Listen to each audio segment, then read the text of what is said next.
Nosotros como sacerdotes hablamos muy bonito de la palabra de Dios en muchas ocasiones, pero puede ser que por nuestra fragilidad humana nos quedemos cortos en el momento de llevar a la práctica o en el momento de hacer vida la palabra que escuchamos y que predicamos. Feliz domingo para todos ustedes, que hoy sea el día del Señor, el día para compartir con la familia y el día del descanso. El texto del Evangelio que se nos propone en este domingo 31 del tiempo ordinario está tomado según San Mateo. Y el texto del día de hoy tiene dos enseñanzas fundamentales. Podríamos decir que el caballito de batalla de Jesús en su tiempo, en muchos aspectos, eran los fariseos. Hemos venido hablando de esos diálogos Jesús y los fariseos y Jesús. Y en nuestro tiempo son los interrogantes que tienen personas que no comparten nuestra fe y ante los cuales muchas veces nosotros nos quedamos sin argumentos. Y es que en el diálogo de Jesús con los fariseos el día de hoy, el Señor quiere hacerles caer en la cuenta a ellos de una problemática que también puede ser la problemática de muchos de nosotros en cuanto a la fe se refiere. Y es la incoherencia en la vida que queremos llevar. Es la incoherencia en la vida espiritual. Es la incoherencia en la fe. Es la incoherencia del rótulo o del título de cristianos católicos que llevamos. El texto del Evangelio empieza diciendo el Señor que muchos escribas y fariseos se han sentado en la cátedra de Moisés. Y es que la cátedra es el lugar desde el cual una autoridad religiosa competente se sienta para enseñar. Por eso la sede central de una catedral lleva por nombre cátedra, porque desde ese lugar es desde donde el obispo del vicariato, de la diócesis, de la arquidiócesis, se sienta para enseñar, se sienta para, a la luz de la palabra de Dios, ilustrar a su pueblo, como el pastor que es. Y Jesús le dice a la gente, hagan lo que ellos dicen, porque lo que ellos dicen es verdad. Lo que ellos decían no era invento humano, sino que lo habían tomado de la ley o lo habían tomado de las revelaciones de Dios. Y recordemos que precisamente estos escribas y fariseos se apoyaban en las enseñanzas que Dios había dado por medio de Moisés. No hay problema con lo que dicen, porque lo que dicen viene de Dios. ¿Dónde está la dificultad? La dificultad está con lo que hacen.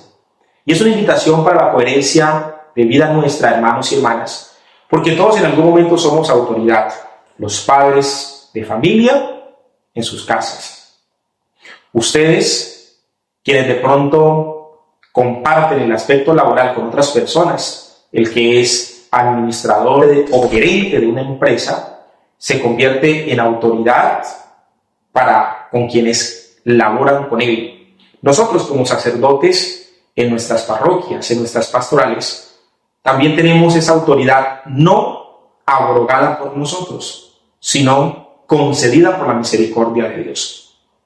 Y muy seguramente un papá o una mamá le dice a sus hijos que tienen que portarse bien. Eso no está mal, no es mentira, hay que portarse bien. Pero muchos papás no se portan bien. Entonces, los hijos debemos hacer lo que nuestros padres dicen muchas veces, pero no hacer lo que en algunas ocasiones ellos hacen. Muchos jefes, administradores, gerentes le dicen a sus compañeros de trabajo, hay que ser puntuales, hay que ser honrados, hay que ser justos. Y eso que están diciendo no está mal. Pero a veces llevarlo a la práctica no son ni puntuales, ni justos, ni honrados. No pasa con todos. Nosotros como sacerdotes hablamos muy bonito de la palabra de Dios en muchas ocasiones. Pero puede ser que por nuestra fragilidad humana nos quedemos cortos en el momento de llevar a la práctica o en el momento de hacer vida la palabra que escuchamos y que predicamos. Entonces, el Señor nos invita precisamente a esa coherencia de vida, porque es que la coherencia de vida es la que da autoridad. En el tiempo de Jesús, muchísimos maestros, pero demasiados.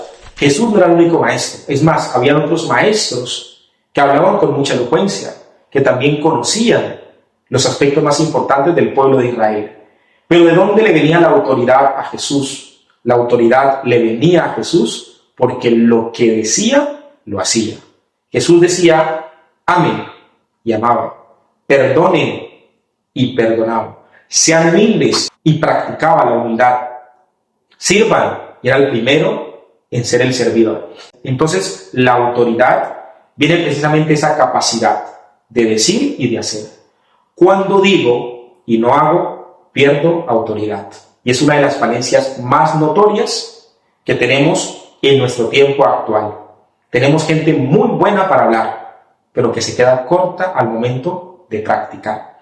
Y es lo que le recalca el Señor hoy a los escribas y a los fariseos que se han sentado en la cátedra de Moisés.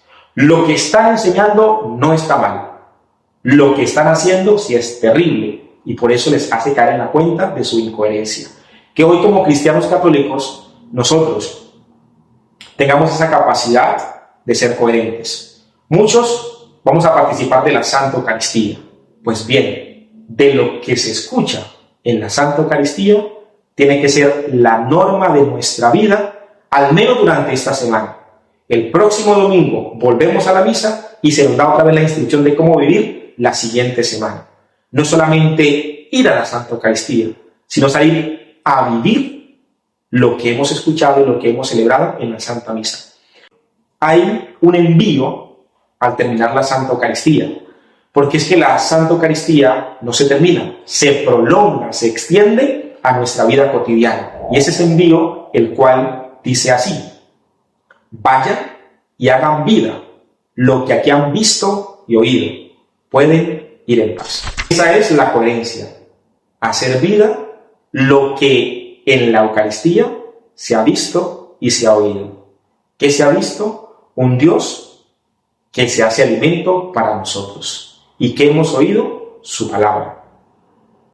Si hiciéramos lo que se dice en la Santa Eucaristía, tendríamos una vida más coherente y una autoridad muy sana sobre nosotros y sobre quienes tenemos que acompañar y tenemos que pastorear. Eso en cuanto a la importancia de la autoridad. Y la segunda enseñanza tiene que ver con no literalizar o parcializar la palabra de Dios. Hoy el Señor dice, no llamen Padre, no llamen Maestro, no llamen Consejero. Y podría decirles que el gran caballito de batalla está por el término Padre, porque yo no he visto que en el mundo de hoy alguien haga un reclamo porque digan Maestro o llamen Maestro a alguien, o porque le llamen consejero a alguien. Entonces, nos hemos encontrado con muchas personas que nos dicen a nosotros, no le diga Padre, porque Padre solamente hay uno, y es el que está en el cielo.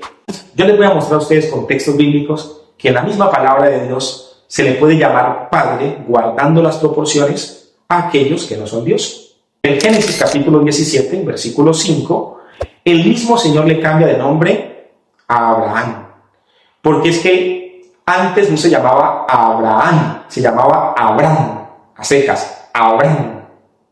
Y el Señor le cambia el nombre y le pone Abraham, porque Abraham significa padre de muchos, padre exaltado, padre de una multitud, padre en la fe. Entonces, Abraham no es Dios, pero por su fe en Dios, y de donde viene a conformarse un pueblo, se convierte en ese padre de muchos ante la promesa de Dios. El mismo Génesis, en el capítulo 45, versículos del 3 al 8, aparece el contexto en el cual en Egipto se encuentra José, el hijo de Jacob, con sus hermanos. Y en el diálogo entre José y sus hermanos, después de que sus hermanos lo vendieron, porque sus hermanos lo venden, y por eso José es llevado como esclavo a Egipto, y por la gracia de Dios en él, pues se convierte en el segundo hombre más importante. Después del emperador, José era el gobernador de Egipto. José le pregunta a sus hermanos, ¿está vivo todavía mi padre? Y no se estaba refiriendo a Dios, se estaba refiriendo a Jacob. Y en los mandamientos, Éxodo capítulo 20, el cuarto mandamiento, dice Dios, honra a tu padre y a tu madre. Entonces, el problema no es el término.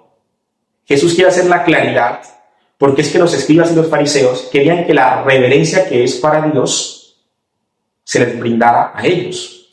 Pero yo no creo que ningún sacerdote se considere Dios o que la reverencia se la hagan a él y no al Señor. Yo no creo que ningún padre de familia se endiose porque le digan que es mi papá, es mi progenitor o es mi padre. Entonces no hay que literalizar, porque el problema no está en el término, sino en lo que buscaban los fariseos y los escribas, que esa gloria que era para Dios casi que se la dieran a ellos por ser representantes de Dios en cuanto a lo religioso. Y por eso Jesús tiene que hacer la claridad, tanto en la palabra Padre, como en la palabra Maestro, como en la palabra Consejero.